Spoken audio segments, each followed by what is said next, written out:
Bismillahirrahmanirrahim. Alhamdulillah wassalatu wassalamu ala Rasulillah wa ala alihi wa sahbihi ajma'in.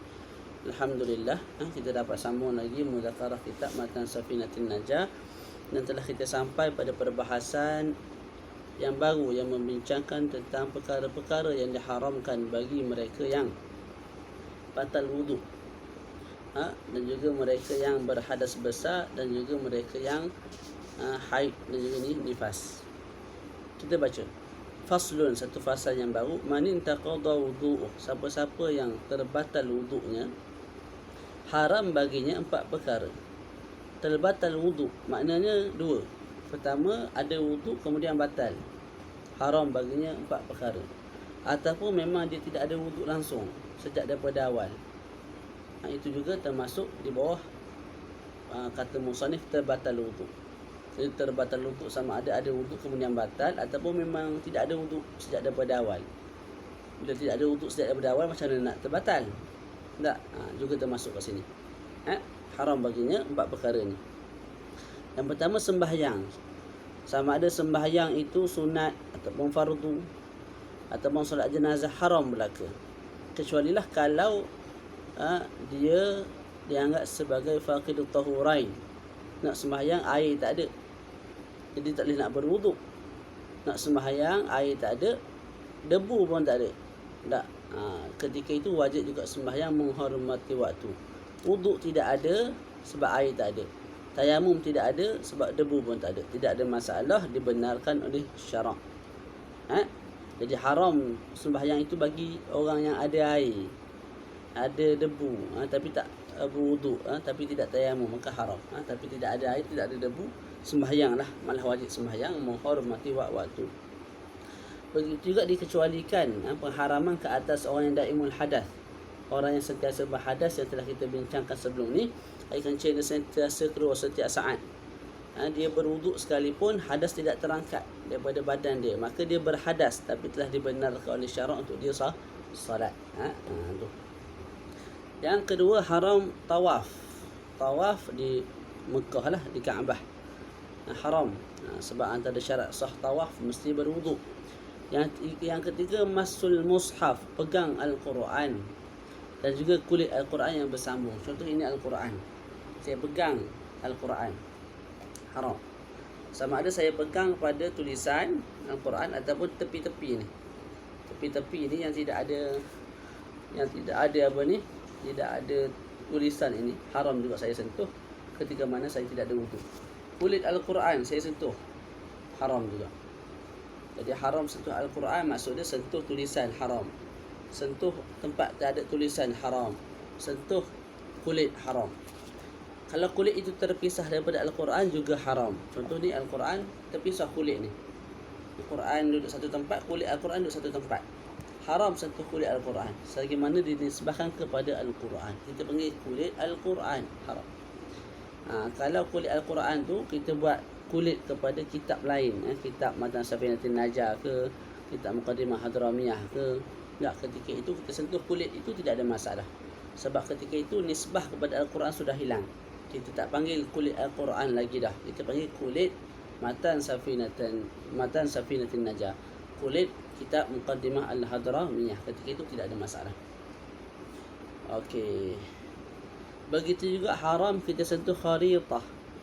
Kharitah ni bekas,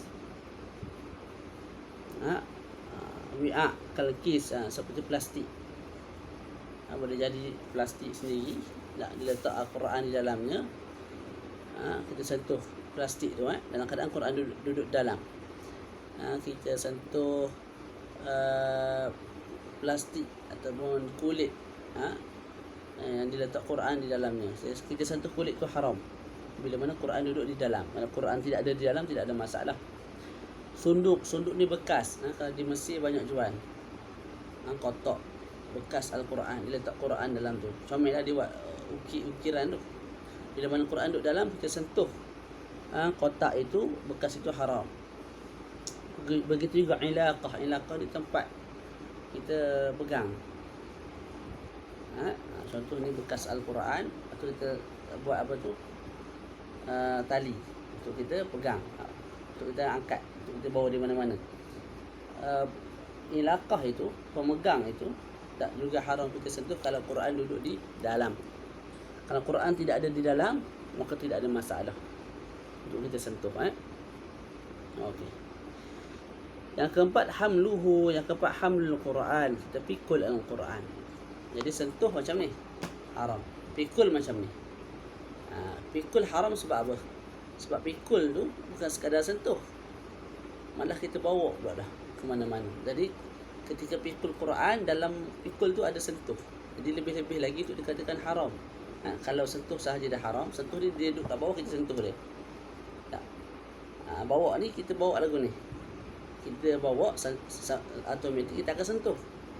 Jadi ada dua perkara yang menyebabkan haram kat situ. Jadi pikul Al-Quran haram. Kecuali lah kalau bersama sesuatu. Tak. Contohlah,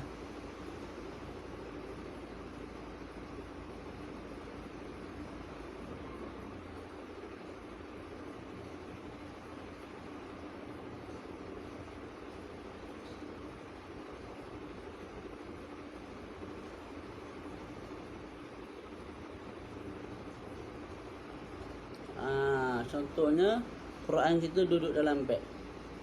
Dalam beg kita tu ada pen, ada pensel. Kita niat bawa beg itu, pikul beg itu yang dalam tu ada Quran, tak. Kita niatkan untuk bawa beg sahaja.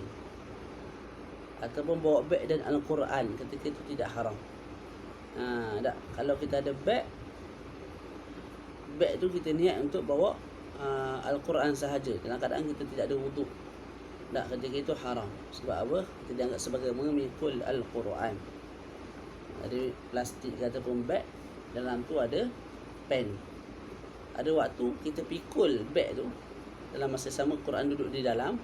Ada waktu haram, ada waktu tidak haram.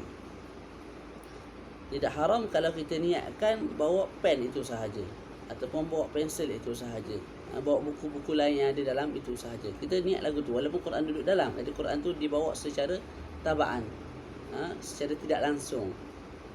Ataupun kita niat nak bawa Quran dan juga bawa buku itu serentak duduk dalam beg, tak, kita galas lagu, tidak ada masalah. Ataupun letak kat sini, tidak ada masalah. Kalau kita niat untuk bawa Al-Quran sahaja, walaupun ada kitab-kitab lain di dalam itu, tapi niat kita, qasad kita nak bawa Al-Quran sahaja, ketika itu haram. Kalau atlaq ni apa? Kita tanya dia, tuan bawa Al-Quran ni, tuan tak ada wuduk, tuan bawa beg galas ke, beg pegang lagu ni, tak? Dalam tu ada Quran, dalam tu ada buku nahwu. Tuan ni niatnya apa? Nak bawa Quran sahaja ke, ataupun nak bawa Quran bersama buku nahwu ke, ataupun nak bawa buku nahwu sahaja? Niat itu. Dia memang bawa buku nahwu Al-Quran itu, tapi niatnya apa? Tak. Dia sebut aku pun tak tahu aku niat apa. Aku main ke sekolah, benda dah ada dalam tu, aku bawa. Aku tidak ada wuduk. Itu kita panggil atlaq. Dia tak tahu dia bawa apa. Dia niat untuk bawa Al-Quran ataupun kitab nahwu. Dia pun bingung, dia pun tak tahu keadaan diri dia tu. Ketika itu Imam Ramli sebut tidak haram. Imam Ibnu Hajar sebut haram. Okey, kita sebut yang pertama tadi haram kalau orang yang berhadas kecil sembahyang. Begitu juga haram baginya adik-beradik sembahyang. Mulhaqatus salah, seperti sujud syukur, sujud tilawah, khutbah Jumaat, haram. Haram juga bagi mereka yang tidak ada wuduk. Selesai. Kemudian berpindah kepada perkara-perkara yang diharamkan bagi orang yang berjunub. Wa yahrumu 'alal junubi sittatu asya', 6 perkara. Pertama sembahyang, tawaf, mashul mushaf, sentuh Quran, bawa Quran, duduk dalam masjid dan juga baca Al-Quran. Jadi haram bagi orang yang berjunub 6 perkara. Apa junub? Junub ialah mereka yang memasukkan kemaluannya, hasyafahnya, kepala zakar ataupun kadar kepala zakar bagi mereka yang tidak ada kepala zakar, ke dalam kemaluan orang lain. Mereka yang memasukkan, itu dipanggil junub. Begitu orang yang dimasukkan, sama ada orang yang dimasukkan itu lelaki ataupun perempuan, orang tu juga dipanggil junub. Mudah-mudah ceritanya junub ini terhasil dengan cara bersetubuh. Sama ada yang menyetubuhi ataupun yang disetubuhi. Sama ada yang disetubuhi itu lelaki ataupun perempuan, orang panggil junub. Terhasilnya junub. Okey, begitu juga au kharaja lahu mani, ataupun keluar daripadanya air mani. Dia tak bersetubuh tapi keluar air mani dengan cara yang lain. Mimpi ke, tak, buat perkara yang haram ke, apa tu, istimna, sengaja keluar air mani, onani, itulah haram. Bila keluar air mani kita panggil junub, ataupun qaya fikir bukan keluar air mani. Ketika itu orang panggil junub kalau keluar air mani. Apa al-junub? Al-junubu diambil daripada al-janabah, dengan mana al-bu'du, jauh. Dinamakan sebagai al-junub, mereka yang keluar air mani, mereka yang bersetubuh, sebab apa? Mereka ni jauh daripada para malaikat. Pada sudut syarak, al-junub bermakna amrun i'tibariyun yaqumu bil badan, satu perkara yang ada pada tubuh badan kita, yang syarak mengiktibarkan benda itu wujud. Amrun i'tibariyun, satu perkara yang diiktibar oleh syarak ada pada badan kita. Ustaz tak nampak pun pada badan saya ni berjunub, memang tak nampak, tapi syarak iktibar benda tu ada. Benda tu akan hilang bila mana kita berwuduk ataupun mandi. Kat sini mandi wajib lah. Okey. Jadi orang yang berjunub haram baginya 6 perkara. Pertama sembahyang, kedua tawaf, ketiga sentuh Quran, yang keempat bawa Al-Quran. Penerangannya sebiji macam apa yang telah kita terang pada perkara-perkara yang diharamkan bagi orang yang berhadas kecil. Ditambah hanya 2 perkara sahaja kat sini. Yang ditambah itu iaitu yang perkara yang kelima lah. Al-lubthu. Lubthu ni duduk dalam masjid. Duduk dalam masjid. Tu. Ataupun taraddud. Taraddud apa? Masuk pintu A, keluar pintu A. Itu taraddud. Itu juga haram bagi orang yang berjunub. Duduk dalam masjid, duduk berzikir ke, duduk tidur ke, haram. Ataupun taraddud. Taraddud ni dia masuk pintu A, keluar pintu A. Ataupun dia masuk, dia tak duduk diam. Dia berjalan sana sini, duduk cari jam dia yang hilang. Cari duit dia yang hilang. Mana dia tak pernah duduk tetap dalam masjid. Dia bergerak je semua, sentiasa bergerak. Tapi duduk dia pergi bahagian depan masjid, bahagian mimbar, bahagian belakang, duduk cari duit dia. Itu juga dipanggil sebagai duduk dalam masjid. Haram tu. Haram duduk dalam masjid kalau muslim. Kalau orang kafir boleh tak masuk masjid? Orang kafir berjunub masuk masjid boleh tak? Boleh. Dan tidak dihalang untuk duduk dalam masjid. Tapi dengan syarat dapat izin daripada orang Islam. Mesti dapat izin daripada orang Islam yang telah baligh dan juga berakal. Jadi orang kafir nak masuk masjid boleh, tapi dengan keizinan orang yang Islam. Orang Islam tu pula mesti berakal dan juga baligh. Dia masuk tu untuk apa? Dan dia masuk tu kerana hajat. Contoh nak tanya ulama tentang hukum hakam, nak tanya pasal Islam, tak? Ataupun kerana maslahat untuk diri kita lah, untuk orang Islam. Contoh dia masuk nak bina masjid, jadi maslahat kepada kita, dibenarkan masuk masjid, nak baiki lampu masjid dan sebagainya boleh. Tu. Jadi nak masuk masjid orang kafir dengan 2 syarat. Pertama, dapat izin daripada orang Islam yang dah baligh dan juga berakal. Yang kedua, masuk kerana hajat. Hajat antaranya ialah nak tanya ulama tentang hukum hakam, baru nak belajar tentang Islam, tak masuk Islam lagi. Ataupun nak tanya tentang Islam, apa itu Islam, tak tahu apa Islam tu apa, masuk ke masjid nak tanya. Ataupun kerana maslahat kita, kawan tu tak nak masuk Islam pun, tapi nak adalah benda-benda yang dia nak buat dalam masjid tu. Contohnya nak cat ke, ataupun nak bina masjid, ataupun nak baiki masjid. Selagi mana boleh syariah orang Islam, syariah lah. Tapi kalau tak boleh, orang kafir boleh masuk kerana maslahat untuk umat Islam. Okey, masuk saja-saja tak boleh. Masuk saja-saja tak boleh lah. Kita kena jaga juga kehormatan masjid.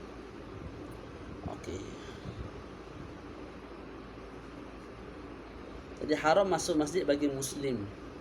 Muslim pula yang mukallaf. Kalau tidak mukallaf, belum balik, masuk masjid junub tidak ada masalah. Kemudian bukan Nabi. Kalau Nabi junub, masuk masjid tidak ada masalah. Tidak haram bagi pihak Nabi masuk masjid walaupun berjunub. Juga tidak ada keuzuran. Kalau ada keuzuran maka tidak ada masalah. Kawan tu sembahyang dalam masjid, tidur dalam masjid. Tertidur, pagi tu sedar apa? Mimpi keluar air mani. Nak keluar masjid, nak pergi mandi, nak balik rumah, kunci. Nak buat lagu mana lagi, duduk dalam masjid tu. Tidak haram lah. Ataupun nak keluar masjid, tak, tiba-tiba adalah kat luar tu ISIS ke, pengganas mana ke, tak jenis nak bunuh orang ni. Jadi tak keluar daripada masjid, dia berjunuk. Tak. Kalau keluar daripada masjid, alhamdulillah lah kena bunuh. Tak. ISIS tu ambil dia, pegang tengkok, takbir 3 kali, sembelih. Sembelih umat Islam sambil bertakbir. Tu sesat lah tu. Jadi kawan tu takut lah duduk dalam masjid walaupun berjunuk, tidak ada masalah. Cuma ketika itu wajib dia bertayamum. Tak boleh berwuduk, tak boleh mandi wajib. Air tak ada, air kat luar. Tak. Nak mandi dalam masjid, air pun tak ada. Tak, contohlah. Ketika itu kena tayamum. Tayamum pula mesti debu yang tidak diwakafkan. Kena debu yang datang daripada luar masjid. Tak boleh tayamum daripada debu yang diwakafkan. Debu yang termasuk dalam bahagian masjid. Mana masjid besar, kat tepi-tepi tu adalah tanah-tanah kosong tak? Tanah tu daripada masjid juga. Tak boleh ambil tanah tu untuk bertayamum, sebab tanah tu termasuk bawah tanah yang diwakafkan untuk masjid, maka tidak sah. Mesti ambil tanah daripada luar. Contohlah ada angin tolak, tanah daripada luar, debu-debu daripada luar masuk ke masjid, itu pun tayamum guna yang tu. Tu barulah sah. Yang kedua, yang ditambah bagi orang yang berjunub, haram bagi mereka baca Quran. Bila baca Quran tu haram bagi orang yang berjunub? Tu dia. Kalau cukup 6 syarat, kita baca laju-laju. Nak haram baca Quran bagi orang yang berjunub kalau cukup 6 syarat. Yang pertama, mukallaf. Kalau dia tu budak kecil atau orang gila, baca Quran tidak diharamkan kalau berjunub. Yang kedua, apa yang didatangkan itu dinamakan sebagai Quran. Tu. Kalau apa yang dibaca itu tidak dinamakan sebagai Quran, zikir ataupun doa, tidak ada masalah. Tak. Yang kedua, ayakun nama atabi sama Quranan, apa yang didatangkan itu dinamakan sebagai Quran. Contoh ayat Quran apa? Alhamdulillahi Rabbil Alamin. Ayat Quran tu dia sebut al. Quran ada al. Dia sebut al. Mulut dia sebut al. Tapi bukan niat nak baca Quran pun, sebut al. Tak boleh kita sebut ni Quran ni. Sebenarnya Quran ada sebut alhamdulillah, kamu sebut al dah tu, Al-Quran lah tu. Tak haram. Sebab tidak dinamakan sebagai Al-Quran, kita sebut al semata-mata. Ada kecuali lah kalau memang niat dia nak baca Al-Quran, dia sebut al. Alhamdulillahirabbil alamin, dia sebut al. Semata-mata dia sebut al tu dah haram dah. Walaupun dia tak sempurnakan habis baca Quran. Sebab masuk kepada benda haram. Walaupun tak sempurnakan bacaan Alhamdulillahirabbil alamin itu. Contoh Al-Quran apa lagi? Maliki yaumiddin. Ada. Dia ajar bahasa Arab. Dia ajar anak-anak murid dia. Ma hadza, apakah ini? Dia tunjuklah kat kerusi contoh ma hadza. Anak murid dia pun jawab hadza kursiyun. Ma yang dia sebut tu, tak ada dalam Quran. Maliki yaumiddin. Adakah dia dianggap sebagai berdosa sebab sebut ma tu dalam Quran ada? Taklah. Sebab apa? Sebab dia bukan niat Quran. Tapi kalau dia niat nak baca Quran, dia sebut ma, berhenti. Tapi memang asalnya nak baca Maliki Yaumiddin, dia sebut ma saja dah berdosa dah. Walaupun dia stop ketika baca ma, berhenti. Sebab asyuru' fil maksiyah, kita masuk start nak buat maksiat, walaupun tak sempurna maksiat yang kita buat tu dianggap sebagai kita dah buat maksiat. Yang ketiga, hendaklah bacaan itu sunat. Kalau bacaan itu wajib, tak berdosa. Orang tak ada wuduk, kita sebut tadi, tidak ada tayamum, kena semayang. Hormat waktu, nak semayang, nak sah mesti baca Fatihah.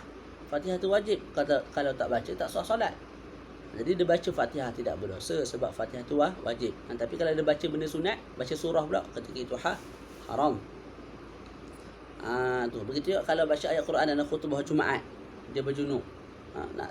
Sebab tak ada air, tak ada tayamum, tak ada debu, tak ada tayamum, tidak ada masalah sebab rukun khutbah ialah membaca apa tadi? Satu ayat daripada Al-Quran. Yang keempat, kena lafazkan. Sebut Bismillahirrahmanirrahim. Kalau dia jalankan bacaan itu dalam hati atau sekadar tengok lagu tu, dia ngulang, tidak ada masalah. Yang kelima, hendaklah dia dengar.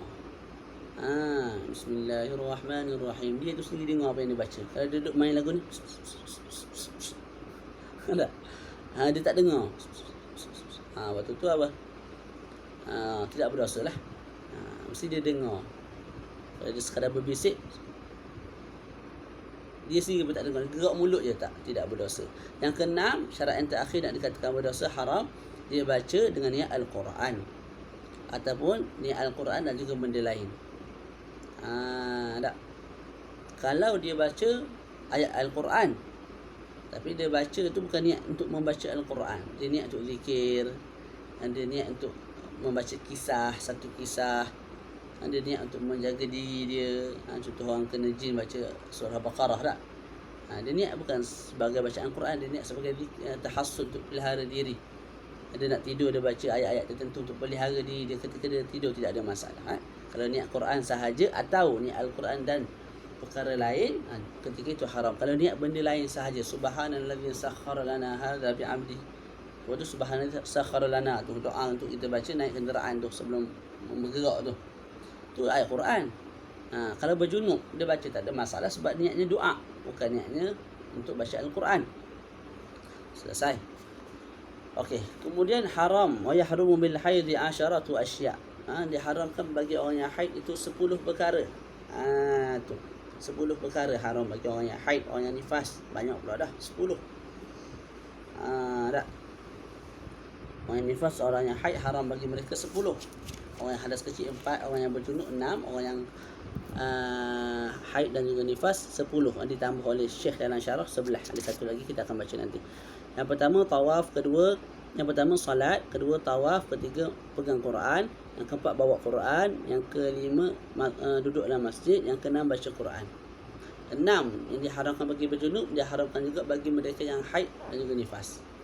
Lepas tu berapa yang ditambah? 4. 4 yang ditambah. Pertama, puasa haram bagi orang yang sedang keluar darah haid, sedang hadas, sedang keluar darah haid. Sayyidina Muhammad dan sedang nifas, haram. Tu. Begitu juga talak, haram dan juga tidak sah. Orang yang sedang haid, orang yang sedang nifas, puasa haram. Sah tak? Tidak sah. Berdosa, berdosa lah sebab haram. Kemudian talak. Talak. Kemudian talak. Talak juga haram. Cuma talak ni haram bukan ke atas isteri lah. Sebab isteri bukan mentalak. Haram ke atas suami tak. Jadi isteri tengah haid, suami haram talak. Bila haram talak? Dengan syarat. Syaratnya isteri itu telah disetubuhi. Tak. Kalau isteri itu belum disetubuhi, kahwin-kahwin, tengok muka buruk bini aku ni. Tak. Dia pun talak bini dia tu sebelum bersama. Tak. Ketika talak tu isteri haid tidak ada masalah sebab belum disetubuhi. Okay. Itu yang pertama. Yang kedua, disetubuhi itu pula mesti memungkinkan dia hamil. Kalau dah menopause, tak, kita bersama dengan dia banyak kali dah lah. Contohnya bila dah contoh seorang lelaki itu bersama dengan isteri dia banyak kali dah, sampai sampai kumpulan menopause 60 berapa tahun tu, 60 tahun, 63 tahun. Tak, bila menopause boleh tak hamil? Tidak ada kemungkinan untuk hamil dah perempuan menopause ni. Tak, ketika itu kalau dicerai pun tidak ada masalah walaupun perempuan tu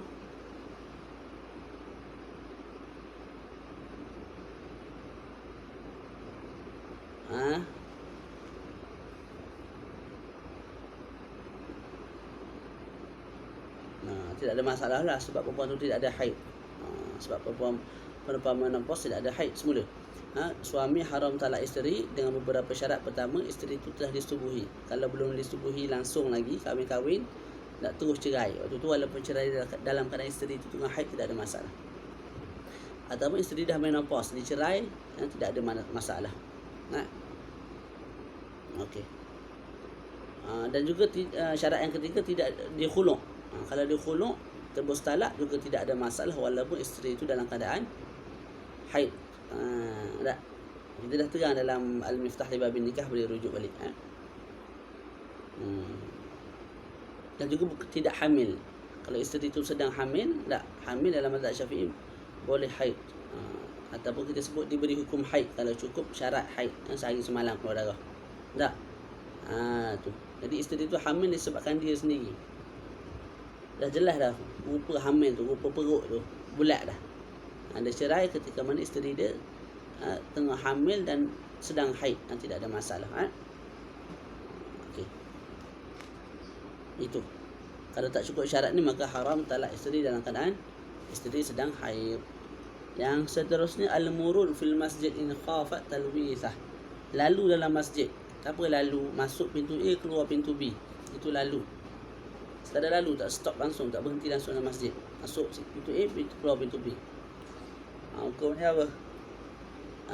Hukumnya haram. Lalu dalam masjid hukumnya haram kalau takut mengotorkan masjid.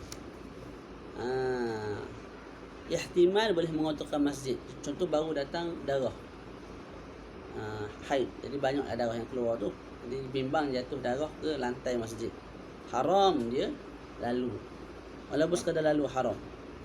Tapi kalau yakin tidak mengotorkan masjid, contoh akhir haid, darah tak banyak keluar dah, dia pula pakai pad, tak, dia lalu, yakin darah tak akan jatuh dalam masjid, tak, sekadar lalu tidak ada masalah. Sekadar lalu tidak ada masalah. Jadi lalu dalam masjid ada perincian. Kalau dia takut mengotorkan masjid, haram. Walaupun kalau dia takut, kemungkinan boleh mengotorkan masjid, haram. Tapi kalau dia yakin tidak mengotorkan masjid, hukum dia makruh. Hukumnya makruh lalu dalam masjid. Kalau ada hajat, kalau tak silap saya, kalau ada hajat, contohnya lalu dalam masjid sebab nak shortcut balik rumah, kalau ada hajat tidak ada masalah, tidak makruh. Allah a'lam. Tak ingat, tak pasti tak ingat. Seterusnya, perkara yang haram bagi mereka yang haid dan juga nifas ialah al-istimta' bima bainas surrah wa rukbah. Al-istimta', berseronok antara pusat dan lutut. Ini juga bagi pihak lelaki. Haram bagi lelaki ketika mana isterinya sedang haid ambil kesedapan, bersedap-sedap antara pusat dan juga lutut isteri, dengan cara melihat dengan syahwat atau memegang dengan syahwat tanpa berlapik. Haram. Jadi isteri tengah haid tak boleh sentuh antara pusat dan lutut tanpa berlapik dengan syahwat. Tak. Mana dengan tanpa syahwat boleh, dengan syahwat tak boleh. Tu. Tengok sahaja, tak sentuh pun tengok je, tapi dengan syahwat juga haram. Tu. Itu bagi ulama yang mengatakan haram istimta'. Tu.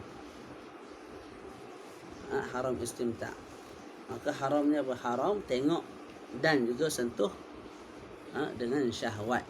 Sentuh tu mesti disyaratkan tanpa berlapik. Ada ulama sebutnya haram bukan istimta', tapi istimta' tu mengambil kesedapan lah. Tapi yang haram ialah mubasyarah. Bila kita sebut yang haram itu mubasyarah, maka yang haram hanyalah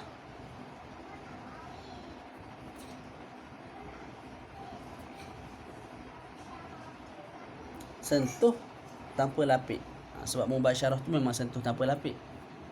Siapa yang mengatakan haram bagi orang yang haid ke atas suaminya ialah mubasyarah, ketika itu yang haram hanya sentuh, sentuh tapi dalam keadaan tidak berlapik. Sentuh tanpa berlapik dengan syahwat, itu yang haram.